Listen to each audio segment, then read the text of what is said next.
Thank you again for all your comments. I've not really commented. I've looked at your comments, but I've not really commented on many of them recently. Events, dear boy, as Macmillan said. But DJ Boggs, 1921, has come up with a great line. He says, Lee Anderson has declared that a mix of culture wars and trans debate will be at the heart of the next election campaign. Says it all. Well, Lee Anderson is, of course, a complete plonker and wrong. What he's done here is he's missed out a letter. What he should have said is a mix of culture wars and trains debate.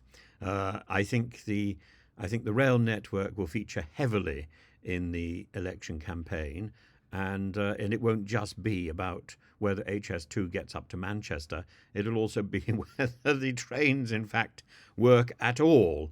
It will be a trains debate that dominates the next election campaign, not a trans debate.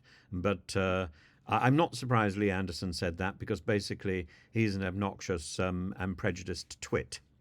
And he would like to have his own culture war. Again, I think he's got the vowel wrong. But I'm always sympathetic when people got problems with their vowels.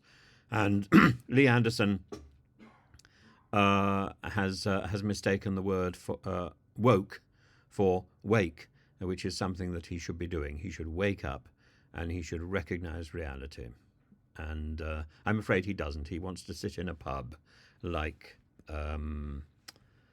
his better Nigel Farage. And Nigel Farage is a better man every time than Lee Anderson. Lee Anderson is like a sort of puppet version. In fact, he is, as Lee Anderson is on is on the news.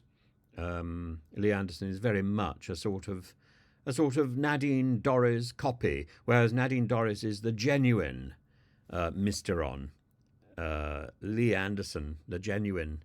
Actually, she's not. It's Liz Truss who's the genuine Mr. On. I'm getting confused now. How ridiculous. Well, score that one. Lee Anderson is a puppet. He's a puppet version, a sort of spitting image of Nigel Farage. And Nadine Dorries is, of course, the cutout version of a television host. You could imagine somebody manipulating her from behind.